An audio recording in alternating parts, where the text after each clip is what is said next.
السلام علیکم ورحمۃ اللہ تعالی وبرکاتہ۔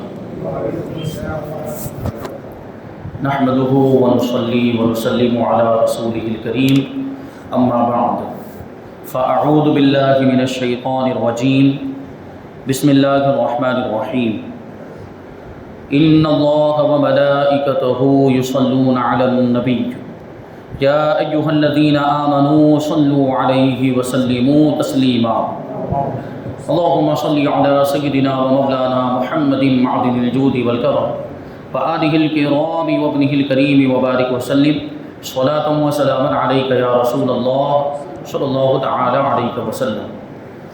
تو شکر کے تعلق سے تذکرہ چل رہا تھا کہ اللہ تبارک و تعالیٰ کا شکر ادا کرنا چاہیے اور اپنے تمام اعضاء کے ذریعے سے شکریہ ادا کرنا چاہیے، اور اس کی تفصیل بھی بتائی تھی کہ کان ہے تو اس سے اچھی چیزیں سنیں، نیک اور اچھی باتیں سنیں، اور منہ ہے تو اس سے اچھی باتیں ہی بولے، آنکھ ہے تو اس سے اچھی چیزیں ہی دیکھے، پاؤں ہے تو اس سے گناہوں کی طرف چل کر نہ جائے بلکہ نیک کاموں کی طرف چل کر جائے، ہاتھ ہے تو اس سے گناہوں کی چیزوں کو نہ پکڑے بلکہ ہاتھ سے صحیح استعمال کرے۔ تمام اعضاء کا صحیح استعمال یہ ان اعضاء کا شکریہ ہے۔ اور اسے ایک بات یہاں پر یہ بھی بتائی گئی کہ الف لام نے ساری تعریفوں کو گھیر لیا، یعنی تمام تعریفیں اللہ کے لیے ہیں اور ہر مخلوق اللہ کی تعریف کرتی ہے، چاہے وہ مخلوق اس سے پہلے ہو چکی ہو یا آگے پیدا ہونے والی ہے، اور ہم مخلوقات کو جان بھی نہیں پائے۔ میں نے اسی سلسلے میں وہ مچھلی کا حوالہ دیا تھا کہ سمندر میں ابھی ایک نئی مچھلی دریافت ہوئی ہے، حالانکہ ابھی تک سمندر کا صرف 5% حصہ ہی وہ لوگ گھوم سکے ہیں اور اس کو ایکسپلور کر سکے ہیں، تو سوچے کہ باقی کے 95% سمندر میں کیا کیا نہیں ہوگا۔ وہ سب سے بڑا جو مہادیپ جو کہا جاتا ہے، سب سے بڑا اوشن جس کو پیسیفک اوشن کہا جاتا ہے، وہ اتنا بڑا ہے کہ اگر آپ ایروپلین میں بھی چلے جائیں تو اس کو پورا نہیں دیکھ سکتے، وہ سمندر اتنا بڑا ہے، پیسیفک اوشن اس کو کہا جاتا ہے، اتنا بڑا کہ آپ ہوائی جہاز میں بھی جا رہے ہو تب بھی پورا نظر نہیں آئے گا۔ تو سوچیں اس میں کتنی مخلوقات ہوگی، پھر یہ کہ زمین پر کتنی مخلوقات ہوگی، تو ساری مخلوقات یہ اللہ کی حمد بیان کرتی ہیں، ساری مخلوقات اللہ کی تعریف بیان کرتی ہیں۔ اور دوسری چیز یہ کہ انسانوں کے علاوہ جو دوسری مخلوقات ہیں وہ اللہ کی تعریف بیان کرتی ہیں تو بغیر چوکے ہوئے اللہ کی تعریف بیان کرتی ہیں، یعنی اس میں پھر کوتاہی نہیں کرتی۔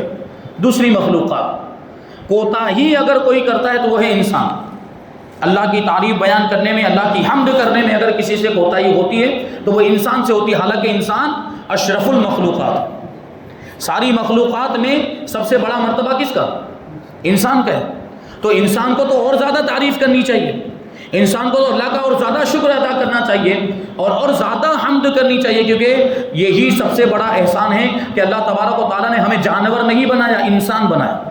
اب وہ جانور میں بھی تو مختلف قسم کے جانور ہیں، کوئی عزت والا جانور ہے جیسے کہ گھوڑا بڑا شریف جانور مانا جاتا ہے، اور کوئی ذلیل جانور جیسے کتا، اس کو ہر کوئی ہانکتا ہے اور اس کی کوئی حیثیت نہیں۔ تو اللہ نے نہ ہمیں عزت والا جانور بنائے، نہ گھوڑا، یعنی نہ جو ہے کہ ذلیل جانور، کوئی بھی جانور نہیں، کیونکہ جانور ہونے کی حیثیت سے وہ ہے تو جانور، ہمیں بنایا تو انسان یعنی اشرف المخلوقات۔ اور پھر دوسری بات، یہ بات میں نے پہلے بھی عرض کی کہ انسان بنایا بھی تو، اب انسان میں دو طرح کے انسان ہیں، مومن انسان اور کافر انسان۔ تو اللہ تبارک و تعالیٰ کا یہ دوسرا بڑا احسان ہے کہ ہمیں کافر انسانوں میں نہیں بنایا بلکہ مومن انسانوں میں بنایا، ایمان والا۔ اچھا، مومن تو وہ بھی ہیں جو اگلے انبیاء کرام کو ماننے والے تھے، حضور سے پہلے جو انبیاء کرام دنیا میں آئے اور ان کے ماننے والے، ان پر جو ایمان لائے وہ بھی مومن ہیں اور ہم بھی مومن۔ تو یہ ایک اور احسان کہ اللہ تبارک و تعالیٰ نے ہمیں کسی اور نبی کی امت میں پیدا نہیں کیا بلکہ نبی آخر الزماں کی امت میں پیدا کیا۔ یہ کتنا بڑا احسان ہے، اور حضور کے قدموں کے صدقے میں، حضور کی نسبت کی برکت سے اللہ تبارک و تعالیٰ نے ہمیں اب ساری امتوں کا سردار بنا دیا، بہترین امت۔ بہرحال ابھی اس پر اور گفتگو کروں تو بات لمبی ہو جائے گی۔ تو شکریہ، دنیا کی ساری مخلوقات، یہ ہر چیز جب سے دنیا بنی ہے اللہ کی حمد بیان کر رہی، اللہ کی تعریف کر رہی، اور اب بھی تعریف جاری ہے، اور جب تک دنیا باقی رہے گی ساری مخلوقات اللہ کی تعریف کرتی ہی رہے گی۔ غرض ہے کہ جب سے وقت بنا ہے، وقت یعنی جب سے دنیا بنی تب سے یہ وقت ہے، ورنہ اللہ تبارک و تعالیٰ زمانے سے پاک ہے، یہ زمانہ ہمارے لیے، وقت جو ہے ہمارے لیے، گزرا ہوا وقت، موجودہ وقت، آنے والا وقت، 1 گھنٹہ 2 گھنٹہ 3 4 گھنٹہ 5 گھنٹہ، دوپہر شام، یہ رات دن ہمارے لیے ہے۔ اللہ تبارک و تعالیٰ زمانے اور وقت سے پاک ہے، اس کے لیے سارے زمانے برابر ہیں، اور اللہ تبارک و تعالیٰ جگہ سے بھی پاک ہے۔ ہم اور آپ جگہ گھیرتے ہیں، دوسری مخلوقات جگہ گھیرتی ہیں۔ اگر ہم یہاں بیٹھے ہوئے ہیں تو ہم وہ ایریا گھیر رہے ہیں، تو آپ یہ کہہ سکتے ہیں کہ پھر یہ اوپر کا جو حصہ ہے جو ہمارا، ایسے ہمارا جو جسم ہے، اس نے تو کسی جگہ کو نہیں گھیرا، نہیں، اس نے بھی جگہ کو گھیرا ہے، فضا کی جگہ کو گھیرا ہے، فضا اسپیس، فضا کے اسپیس کو گھیرا ہے کہ نہیں گھیرا ہے، وہ بھی تو ایک جگہ ہے۔ تو اللہ تبارک و تعالیٰ جگہ سے پاک ہے، کیونکہ جگہ تو وہ گھیرتا ہے جس کا جسم ہو، اللہ تعالیٰ کا جسم ہی نہیں ہے۔ تو غرض ہے کہ جب سے وقت بنا، یعنی اللہ تبارک و تعالیٰ نے اس دنیا کو پیدا فرمایا، تبھی سے یہ وقت شروع ہوا، دنیا بنی اس کے بعد سے یہ وقت شروع ہوا، اور جب تک یہ وقت رہے گا، وقت چلتا رہے گا، زمانہ چلتا رہے گا، یعنی جب تک دنیا رہے گی وہاں تک یہ وقت چلتا رہے گا۔ رب کی حمد ایک آن کے لیے بھی بند نہیں ہوگی، ایک لمحے کے لیے بھی، ایک سیکنڈ کے لیے بھی اللہ کی حمد بند نہیں ہوگی۔ اور سوچیں، آپ کے دنیا میں کروڑوں انسان، بلکہ کروڑوں مخلوقات، بلکہ اربوں مخلوقات ہوگی، اور ہر آن میں اللہ کی حمد ہو رہی ہے، کبھی بھی وہ حمد اور تعریف بند نہیں ہوتی، جب تک یہ مخلوقات ہیں، جب تک یہ دنیا ہے، اللہ کی تعریف ہوتی ہی رہے گی۔ فرمایا گیا کہ وَإِن مِّن شَيْءٍ إِلَّا يُسَبِّحُ بِحَمْدِهِ، ہر چیز رب کی حمد اور تعریف بیان کرتی، ہر چیز، اور ہر چیز میں سب آ گیا، صرف انسان نہیں، دوسری مخلوقات بھی آ گئی۔ ہم جن کی بات نہیں سن پاتے، یا جن چیزوں کو ہم بے جان کہتے ہیں، جیسے پتھر وغیرہ، ان میں جان نہیں ہوتی، لیکن وہ بھی اللہ کی حمد بیان کرتے ہیں۔ بے جان چیزیں بھی اللہ کی حمد اور اللہ کی تعریف کرتی ہیں۔ یہ ہوا یہ ہوا اس حمد کے زمانے کا عموم، ان سب کو جملہ اسمیہ نے گھیر لیا، یعنی اللہ تبارک و تعالیٰ کی حمد یہ ہمیشہ سے ہو رہی ہے اور ہمیشہ تک ہوتی ہی رہے گی۔ تو جملہ اسمیہ کے بارے میں نے بتایا تھا کہ جملہ اسمیہ میں کوئی زمانہ نہیں ہوتا۔ میں نے جیسے ایک مثال دی تھی کہ زید عالم ہے، تو اب اس میں کوئی زمانہ نہیں ہے، تو زید عالم ہے کا مطلب یہ ہے کہ کیا ایسا نہیں ہے کہ زید گزرے ہوئے زمانے میں عالم تھا، یا آگے بنے گا، یا ابھی ہے، اس میں کوئی زمانہ نہیں۔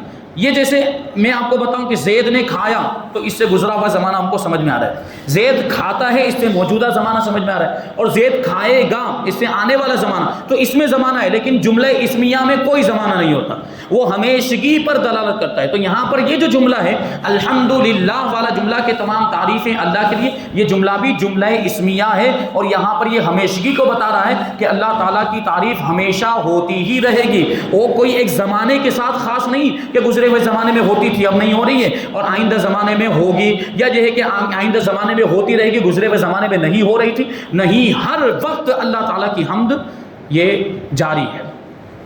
اچھا، ایک آپ کو میں اس سے پہلے اگر یاد ہوگا تو میں نے بتایا تھا کہ الف لام، الحمد میں جو الف لام ہے، الف لام زبر ال، تو یہ یا تو استغراق کا ہے، اور استغراق کا الف لام کیا ہوتا ہے، اس کی میں نے پوری وضاحت کی تھی کہ وہ اپنے سارے افراد کو گھیر لیتا ہے، ساری قسموں کو، ہر طرح کی حمد کو، ہر طرح کی تعریف کو، ہر کسی کی تعریف کو، ہر کسی کی جانب سے تعریف ہو، یا کسی بھی زمانے میں ہو، کسی بھی حالت میں ہو، ہر طرح کی تعریف کو یہ الف لام گھیر لیتا ہے، اگر اس لام کو ہم استغراقی مانیں، اس الف لام کو ہم استغراقی مانیں۔ اچھا، دوسرا جو اس میں احتمال ہے وہ یہ ہے کہ یہ الف لام عہدی ہو۔ اب یہ دوسری گرامر کی بات آ گئی، تو انشاءاللہ میں اس کو سمجھانے کی کوشش کروں گا۔ الف لام عہدی کا کیا مطلب ہوتا ہے؟ یہ عربی زبان کے اعتبار سے، ورنہ ہماری اردو زبان میں تو ایسا کچھ بھی نہیں ہوتا، یا ہماری عام زبان کے اندر ایسا کچھ بھی نہیں۔ ہاں، کبھی کبھی ایسا ہوتا ہے کہ ہم اپنے ذہن میں کچھ باتیں رکھتے ہیں، جیسے ہم نے بولا کہ ہم لوگ تو گئے تھے وہاں پر، ہم لوگ تو احمد آباد گئے تھے، اب آپ نے بولا ہم لوگ، اب ہم لوگ میں تو کوئی بھی ہو سکتا ہے، ہم لوگ میں آپ 2 آدمی بھی ہو سکتے ہیں، ہم لوگ میں 3 آدمی بھی ہو سکتے ہیں، ہم لوگ میں 4 بھی ہو سکتے ہیں، اور وہ ہم لوگ سے کیا مراد ہے وہ آپ ہی جانتے ہیں، آپ کے ذہن میں ہے وہ بات کہ ہم لوگ احمد آباد گئے تھے، تو ہم لوگ میں کون کون ہے یہ صرف آپ جانتے ہیں، یہ آپ کے ذہن میں ہے۔ آپ کو اگر کوئی پوچھے تو آپ بتائیں گے ہم 4 لوگ گئے تھے، کون 4 لوگ؟ فلاں فلاں فلاں فلاں، ایسا ہوگا؟ اگر آپ نے صرف ہم لوگ بولا ہے تو سامنے والے کو چلو اتنا تو پتہ چل جائے گا کہ کچھ لوگ گئے تھے، چند لوگ مل کر گئے تھے، 3-4 لوگ مل کر گئے تھے، لیکن کون کون گئے تھے یہ پتہ چلے گا نہیں، کیونکہ وہ بولنے والے کے ذہن میں ہے، اس نے ان کو سوچ کر بولا ہے کہ ہم لوگ مطلب ہم 4 لوگ یا ہم 5 لوگ، آپ پوچھیں گے تب پتہ چلے گا۔ تو کبھی کبھی بات ذہن میں رکھی جاتی ہے، کچھ بول دیا جاتا ہے اور اس کی مراد کیا ہے، اس کا مطلب کیا ہے، وہ آدمی اپنے دماغ میں سوچ کے رکھتا ہے، بس وہ بعد میں ظاہر ہوتا ہے، یا وہ پوچھے تو کوئی پوچھے تو بتایا جاتا ہے۔ یہ بات سمجھ میں آئی؟ تو الف لام احدی کا بھی یہی مطلب ہے کہ آدمی نے عربی زبان کے اعتبار سے کسی ایک لفظ کو بول دیا جس میں الف لام آ رہا ہے، جیسے یہاں پر الحمد آیا تو الحمدللہ ہی میں الف لام آیا ہے، تو اب یہاں پر یہ الف لام آنے کی وجہ سے اگر اس کو الف لام احدی مانیں تو اس کا مطلب یہ ہوگا کہ اب یہ حمد سے کون سی حمد مراد یہ ہم کو نہیں پتا، تعریف سے کون سی تعریف مراد ہے یہ ہم کو نہیں پتا، تو کون سی تعریف ہونی چاہیے، علماء نے اس کی وضاحت کی ہے کہ اگر اس کو الف لام احدی کا مانے تو پھر یہ اللہ تبارک و تعالیٰ کی بارگاہ میں کوئی مخصوص تعریف ہے، وہ تعریف مراد ہے، جو اللہ تبارک و تعالیٰ نے خاص کوئی تعریف اس سے مراد نہیں، کوئی ایک خاص تعریف۔ استغراق میں کیا تھا؟ ساری تعریف ہے، اور احدی میں کیا ہے؟ کوئی خاص تعریف جو اللہ کی بارگاہ میں اللہ کی مراد ہے۔ اب وہ اللہ کی مراد کیا ہے، کون سی تعریف، اسی کو بیان کریں گے۔ الف لام اگر احدی ہو تو اس کے معنی یہ ہوں گے کہ وہ خاص حمد اللہ کی ہے، ایک مخصوص، ایک خاص، ایک اسپیشل تعریف اللہ کی ہے، یعنی رب تبارک و تعالی ہر حمد کو قبول نہیں کرتا، بلکہ کوئی خاص حمد ہے جو اس کی بارگاہ میں قبول ہوتی ہے، کوئی خاص قسم کی تعریف ہے، کرتے ہیں تو سب تعریف تو سبھی کر رہے ہیں، جیسے ابھی اب تعریف تو اللہ تبارک و تعالیٰ کی یہ غیر مسلم بھی کرتے ہیں، دوسرے مذاہب کے ماننے والے بھی اللہ کی تعریف کرتے کہ نہیں، یعنی غیر مسلموں کے یہاں بھی خدا کا تصور تو ہے جس کو وہ لوگ ایشور کہتے ہیں، یہ الگ بات ہے کہ پھر اس کے ساتھ شریک بھی ٹھہرا لیتے ہیں، دوسرے بھگوان مان لیے، دوسرے خدا مان لیے، یہ لاکھوں ہزاروں بھگوان ہیں ان کے، لیکن ایشور کا تصور ہے ان کے یہاں پر بھی، تو ایک مطلب ذات ایسی ہے کہ جس نے ان سب کو پیدا کیا، بہرحال تو وہ خدا کی وہ بھی تعریف کرتے ہیں، دوسرے مذاہب یہود و نصارہ عیسائی وغیرہ یہ سب بھی تو اللہ کی تعریف کرتے ہیں، لیکن ان کی تعریف مقبول ہے، ان کی تعریف اللہ کی بارگاہ میں قبول ہوتی ہے نہیں۔ اس کا کیا مطلب ہوا کہ سب تعریف کرتے تو ہیں لیکن تعریف کسی خاص کی ہی قبول ہوتی ہے، یا کوئی خاص قسم کی تعریف ہے وہی اللہ کی بارگاہ میں قبول ہوتی ہے، بات سمجھ میں آئی؟ تو پتہ کیا چلا کہ یہاں ہر تعریف قبول نہیں ہوتی بلکہ کوئی خاص تعریف ہے جو اس کی بارگاہ میں قبول ہوتی ہے۔ اب سوال ہے کہ وہ خاص حمد کون سی ہے، وہ خاص تعریف کون سی ہے جو اللہ کی بارگاہ میں قبول ہوتی ہے؟ اس کے بارے میں فرماتے کہ وہ حمد ہے جو اس کے محبوب صلی اللہ علیہ وسلم نے اپنے رب کی یا ان کے بتانے سے کوئی اور کرے، حضور نے جو تعریف کی وہ اللہ کی بارگاہ میں مقبول، یا حضور نے جو تعریف بتائی کہ اس طرح اللہ کی تعریف کرو، اس طرح اللہ کی حمد بیان کرو، تو اب ظاہر سی بات ہے اس تعریف کو نسبت ہو گئی حضور کی ذات سے، اور یہی تعریف اللہ کی بارگاہ میں مقبول ہے، اور الحمدللہ مسلمان مومن حضور کے بتانے سے اللہ کی تعریف کرتے ہیں، جس طرح تعریف کرنی چاہیے ویسی کرتے ہیں، اور امید ہے کہ یہ تعریف اللہ کی بارگاہ میں قبول ہوگی۔ تو پتہ چلا کہ یہ خاص قسم کی تعریف ہے جو اللہ کی بارگاہ میں قبول ہوتی ہے، وہ کون سی تعریف؟ جو حضور نے کی یا جو حضور نے بتائی، سمجھ میں آیا؟ اسی وجہ سے آپ کا اسم شریف ہے احمد، حضور پاک صلی اللہ علیہ وسلم کا زمین پر جو نام ہے وہ ہے محمد صلی اللہ علیہ وسلم، یعنی جس کی خوب زیادہ تعریف کی گئی ہو، تو حضور کی تعریف بھی کی گئی کہ جب سے دنیا بنی حضور کی تعریف ہو رہی، جب تک دنیا رہے گی حضور کی تعریف ہوتی ہی رہے گی، بلکہ قیامت کے میدان میں اور میدان محشر میں بھی حضور کی تعریف ہوگی، سب اولین اور آخرین جمع ہوں گے اور حضور کی تعریف کریں، مقام محمود حضور کو عطا فرمایا جائے گا، اور مقام محمود کا مطلب ہی ہوتا ہے کہ سارے اولین اور آخرین، یعنی جب سے دنیا بنی ہے اور جب تک دنیا قائم جتنے بھی انسان آئے ہوں گے سب اس وقت حضور کی تعریف کر رہے ہوں گے، اس لیے حضور کو کیا کہا جاتا ہے؟ محمد۔ لیکن آسمانوں میں حضور کا نام ہے احمد، حضور کا نام کیا ہے؟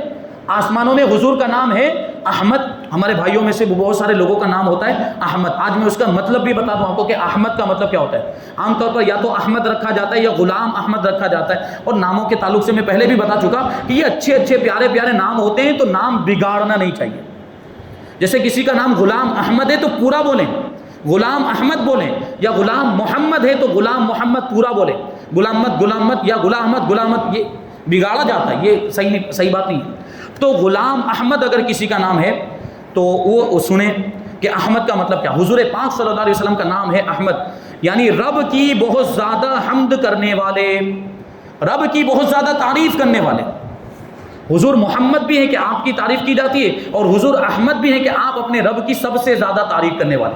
کیوں؟ کیونکہ جیسی تعریف حضور نے کی ہے اللہ کی، ویسی کوئی اور نہیں کر سکتا. اس لیے حضور کا نام کیا ہے؟ احمد، اللہ کی سب سے زیادہ تعریف کرنے والا، یہ مطلب ہوا.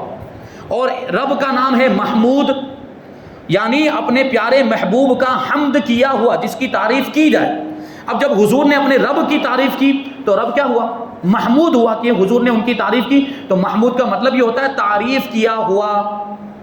اب یہ بات سمجھ میں آ گئی؟ تو حدیث شفاعت میں وارد ہے، شفاعت والی حدیث، کہ رب تعالیٰ قیامت کے دن مجھ کو اپنی خاص حمد الہام فرمائے گا.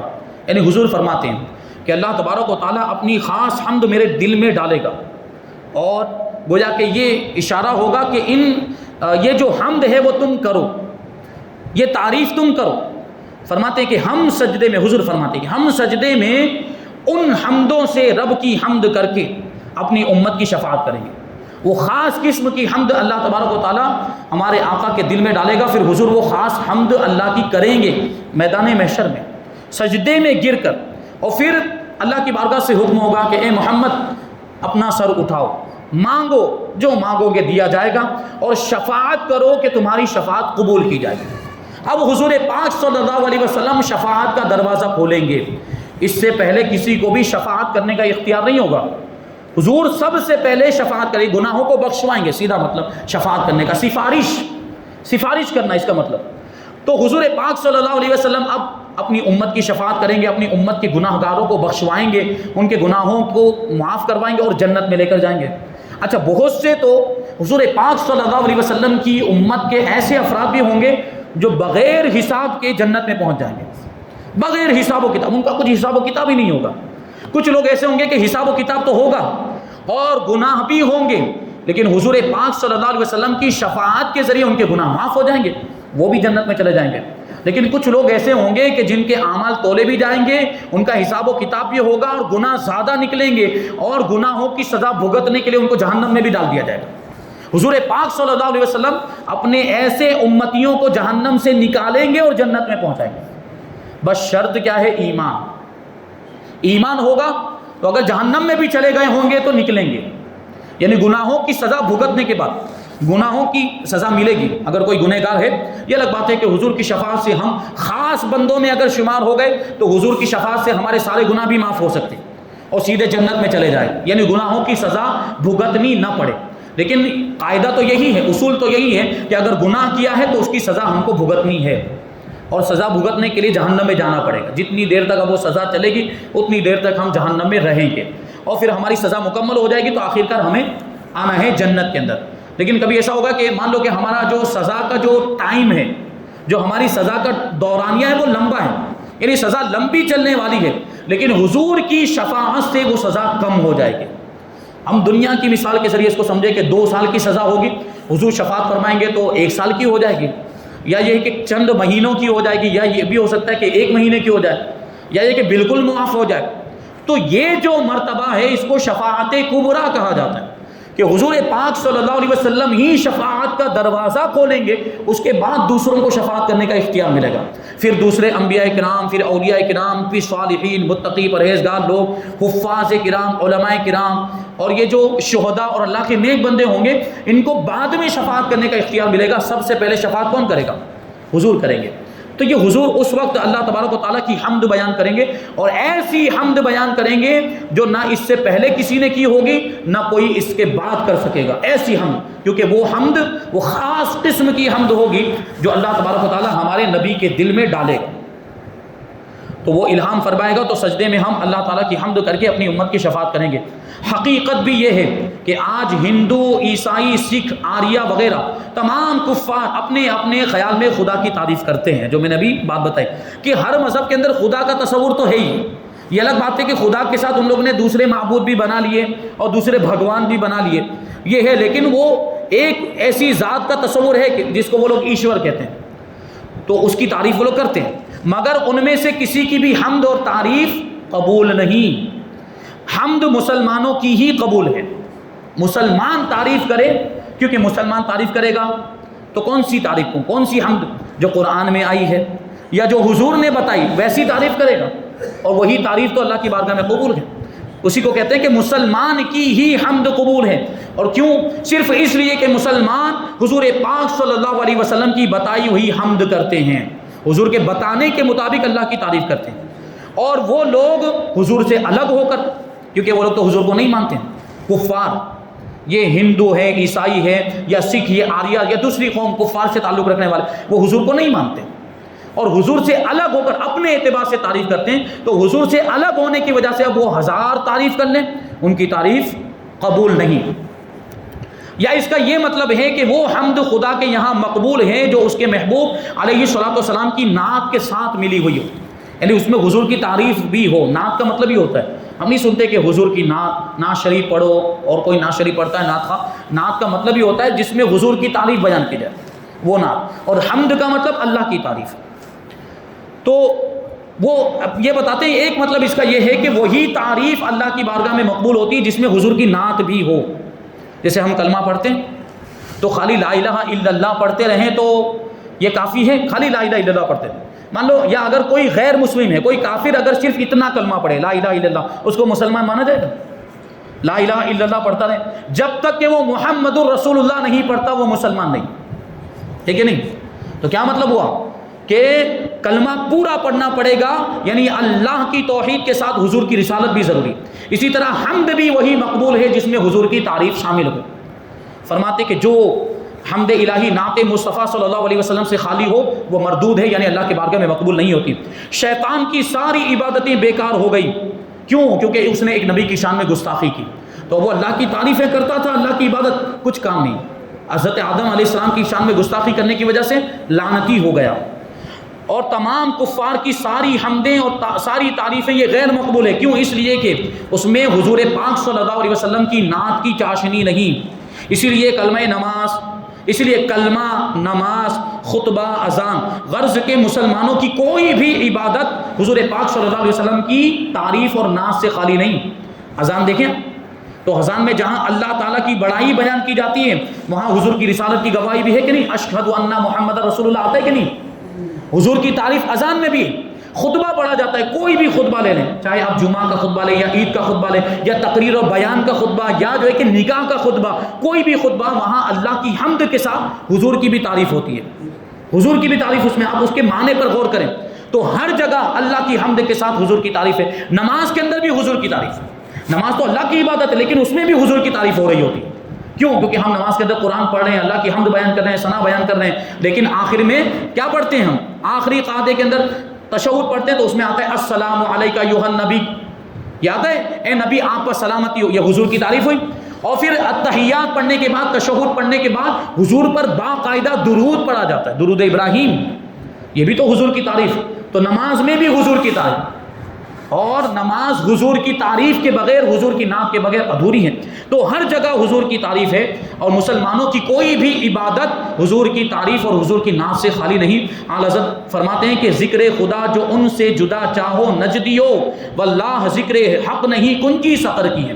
کیا مطلب کہ اگر کوئی یہ سوچے کہ میں صرف اللہ کی تعریف کروں اور حضور کی نعت نہ بیان کروں اور حضور کی تعریف کو چھوڑ دے پورے طور پر، تو اس کی جو تعریف جو اللہ کی حمد کرتا ہے وہ بھی قبول نہیں، بلکہ اس کے بارے میں فرما رہے ہیں کہ یہ تو جہنم کی چابی ہے کہ حضور کو چھوڑ کر اللہ اللہ کرتا ہے، یعنی یہ تو یہی ہو گیا کہ صرف آدھا کلمہ پڑھے، اس کا ایمان مقبول ہی نہیں ہے۔ فرماتے ہیں ذکر سب پھیکے جب تک نہ مذکور ہو نہ مکی حسن والا ہمارا نبی، یعنی اللہ کا ذکر کرتے رہیں، اللہ کا ذکر کرتے اور حضور کا نام ہی نہ لے۔ اور ایسا ذکر، اس کو فرمانے کہ یہ ذکر پھیکا ہے جس میں حضور کی نعت نہ ہو اور جس میں حضور کا تذکرہ اور حضور کا تصور نہ ہو، نمکی حسن والا ہمارا نبی۔ بہرحال یہاں پر یہ کچھ باتیں عرض کی گئی، اور بھی حمد کے بارے میں کہ حمد خدا یہ اس کے فائدے کیا ہیں، اللہ تعالیٰ کی حمد کرنے کے فائدے کیا ہیں، اور بھی حمد کا مطلب کیا ہوتا ہے، شکر کا مطلب کیا ہوتا ہے، اور مدح کا مطلب کیا ہوتا ہے۔ انشاءاللہ یہ ساری باتیں ہم آئندہ درس میں شامل کریں گے۔